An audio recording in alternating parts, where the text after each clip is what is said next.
एक हाथ का धुआं। राजा विक्रम सिंह के राज दरबार में बहुत से दरबारी चिरंजीवी की बुद्धिमानी, चतुराई और कौशलता से अत्यधिक जलते थे। चतुर चिरंजीवी अपने बुद्धि बल से बहुत सारी गुत्थियां सुलझाकर सदैव राजा की वाहवाही लूट लेते थे। उन्हें बहुत सारा इनाम भी मिलता था। प्रधानमंत्री महोदय हमेशा चिरंजीवी को नीचा दिखाने का प्रयास में लगे रहते थे। उन्होंने एक दिन अपने एक बुद्धिमान रिश्तेदार कौशल चंद को बुलवा लिया। कौशल चंद ने राजा विक्रम सिंह को अपना परिचय दिया। हुजूर, मेरा नाम कौशल चंद है। मैं मगध राज्य से आया हूँ।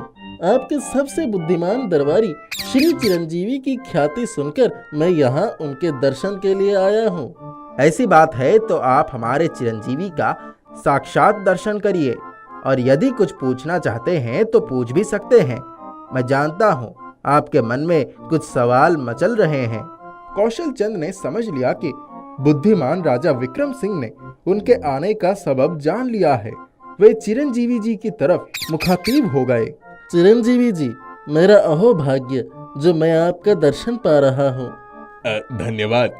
मैं आपके प्रश्न जानने के बारे में उतावला होता जा रहा हूँ।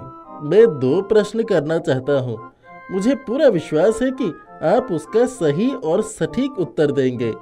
मैं अपनी तरफ से पूरी कोशिश करूंगा कि आप मेरे उत्तर से संतुष्ट हो जाएं। मैं इस बात के लिए भी उत्सुक रहूंगा कि आपके पास उन दोनों प्रश्नों के उत्तर क्या हैं। अब आप अपने प्रश्न पूछिए। मेरा पहला प्रश्न यह है कि क्या आप बता सकते हैं कि आसमान में कुल कितने तारे हैं? दूसरा प्रश्न यह है कि क्या आप मुझे नापकर एक हाथ धुएं दे सकते हैं? यदि हाँ, तो मुझे एक हाथ धुआं देकर दिखाइए। कौशल चंद के दोनों प्रश्न सुनकर राजा विक्रम सिंह और अन्य दरबारी आश्चर्यचकित रह गए। दोनों ही प्रश्न बड़े कठिन लग रहे थे। चतुर चिरंजीवी के चेहरे पर मुस्कुराहट थी, लेकिन वो चुपचाप बैठे थे। राजा विक्रम सिंह ने उनकी मुस्कुराहट के पीछे का कारण जान लिया। चिरंजीवी जी, मैं भली भांति यह जान चुका हूँ कि आपके दिमाग में दोनों प्रश्न के उचित उत्तर समा चुके हैं। मैं भी उन दोनों प्रश्नों का उत्तर जानने के लिए इच्छुक हूँ। हुजूर, इन दोनों प्रश्नों का उत्तर देने के लिए मुझे 1 दिन का समय चाहिए, क्योंकि उन दोनों उत्तरों को मैं प्रमाण के साथ देना चाहता हूँ। कल आपके सम्मुख दोनों प्रश्न के उत्तर दिए जाएंगे। सारे दरबारी भी चौंक गए।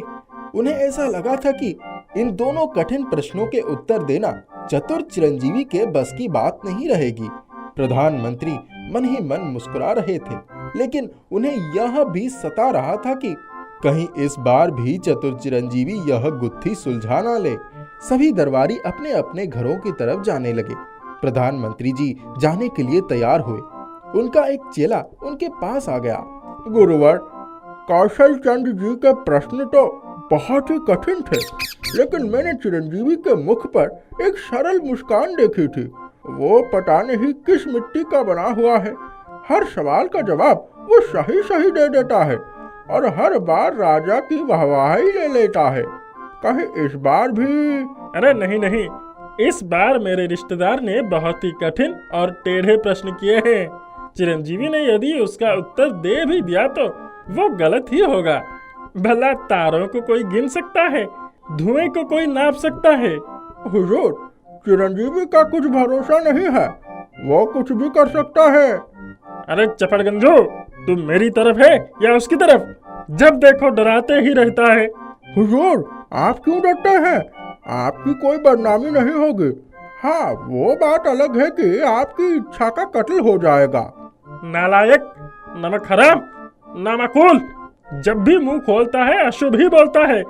हट जा मेरे नजरों के सामने से। चेला वहां से 9-2-11 हो गया और जाते जाते प्रधानमंत्री को चिंतित कर गया। दूसरे दिन चतुर चिरंजीवी राजा विक्रम सिंह के दरबार में अपना एक काला कुत्ता, एक अंगीठी, एक नली लेकर उपस्थित हो गए। राजा और दरबारी यह देखकर अजरज में पड़ गए। प्रधानमंत्री के चेले ने धीरे से कहा, हुजूर, अब मुझे लग रहा है कि यह कोई ना कोई चमत्कार अवश्य करेगा।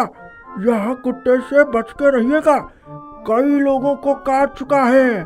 अरे चुप रहे नालायक, चिरंजीवी जी, मुझे ऐसा प्रतीत हो रहा है कि आप कौशल चंद जी के दोनों प्रश्नों के उत्तरों को प्रमाण के साथ देने के लिए तैयार हैं। हाँ हुजूर, मैं तो पूरी तैयारी के साथ आया हूँ, प्रमाण अपने साथ लाया हूँ।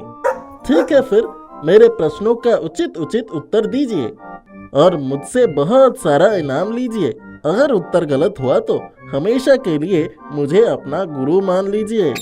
अब कौशल चंद जी, हालांकि कल आपने इस तरह की कोई शर्त नहीं रखी थी, फिर भी आज मैं आपकी इस शर्त को मानने के लिए तैयार हूँ। आप कृपा करके यह भी बता दीजिए कि आप इनाम में क्या देंगे। कौशल चंद विचार में पड़ गए, लेकिन अब उन्हें इस बात का खुलासा करना जरूरी हो गया। अगर उत्तर दोनों सही हुए तो मैं 1000 स्वर्ण मुद्राएं आपको इनाम के रूप में दे दूंगा। हुजूर, मेरा प्यारा कुत्ता मोती आपके समक्ष हाजिर है। इसके पूरे शरीर में जितने बाल हैं, उतने ही आसमान में तारे भी हैं।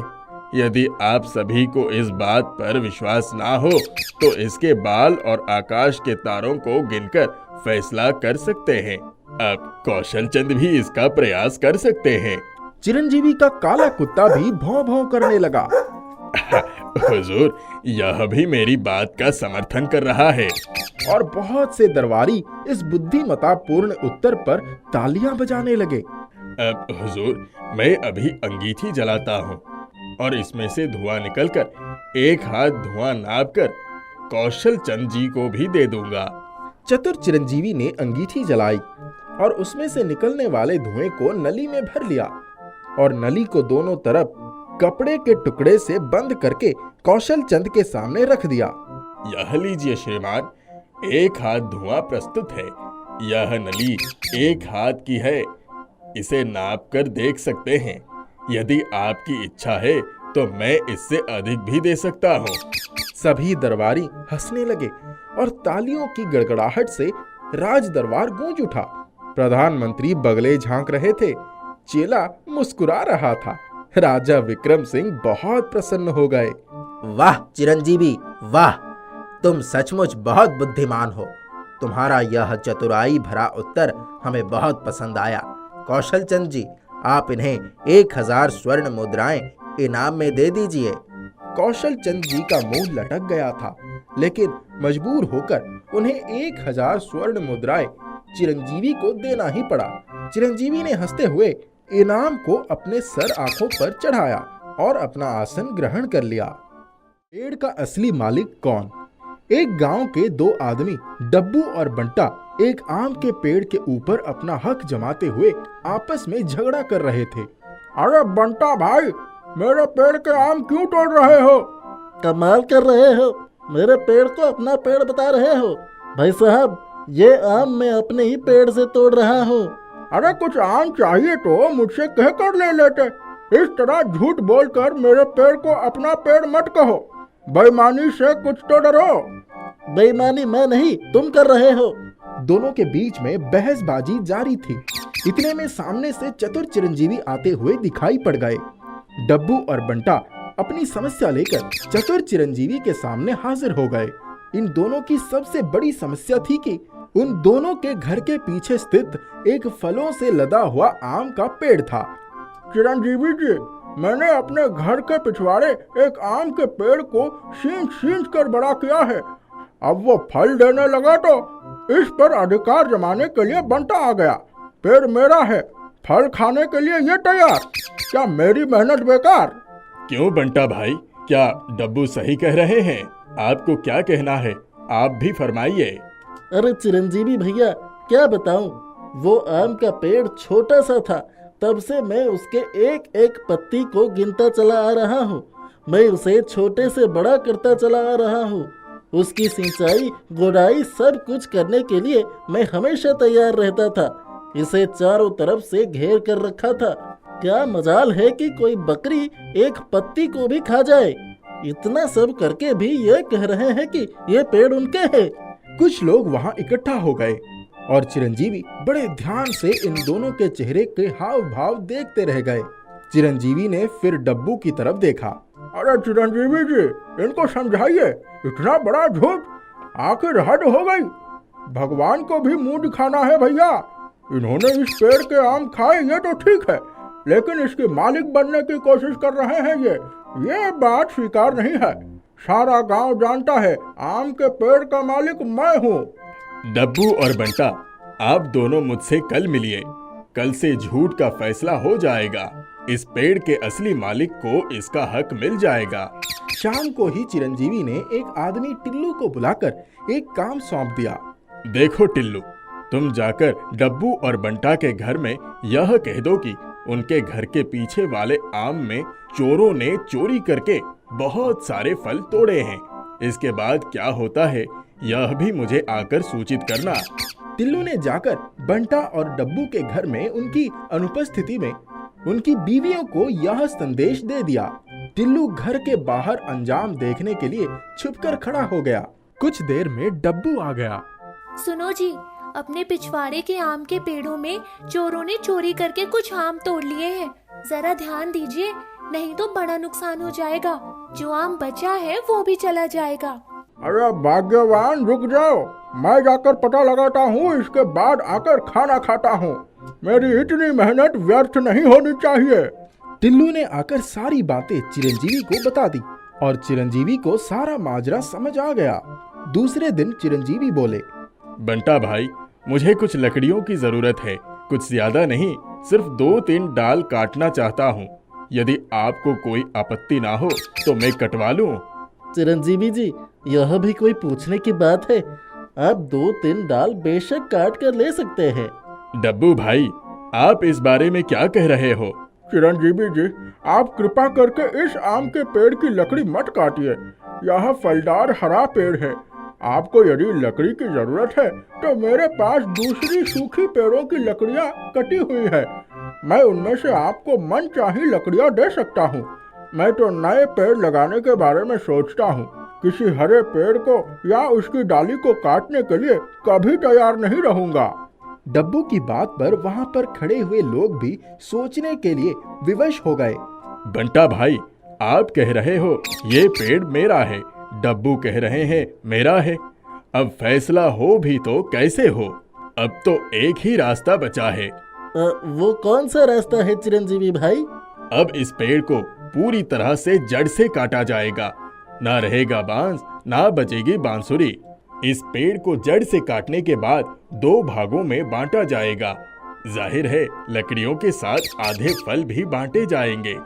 दोनों जन मजे से फल खाओ और उसकी लकड़ी को चूल्हे में जलाओ।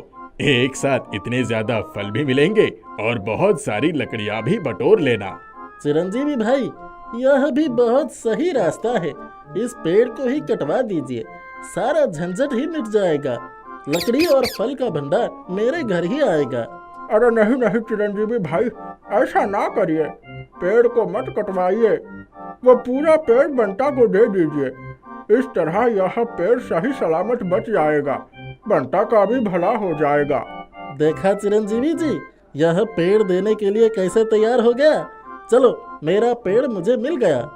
नहीं नहीं बंटा भाई, ये पेड़ तुम्हें नहीं मिल रहा है। तुम इसके असली मालिक भी नहीं हो। आम के पेड़ का असली मालिक डब्बू है। चिरंजीवी जी, मैंने तो आपकी बात मान ली थी। आपने यह क्या कर दिया?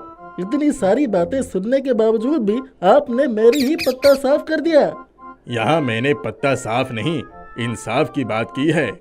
जो पेड़ को छोटे से पौधे के रूप में सींच संभाल कर बड़ा करता है, वो पेड़ के महत्व को समझता है। वो उसका नुकसान कभी नहीं करना चाहता। यही कारण है कि डब्बू ने डाल कटवाने के लिए मना किया और पेड़ कटवाने के लिए भी तैयार नहीं हुआ। इसके अलावा एक महत्वपूर्ण बात यह है कि कल जब तुम्हें आम की चोरी की बात ज्ञात हुई, तब तुम्हारे ऊपर उसका कोई प्रभाव नहीं पड़ा।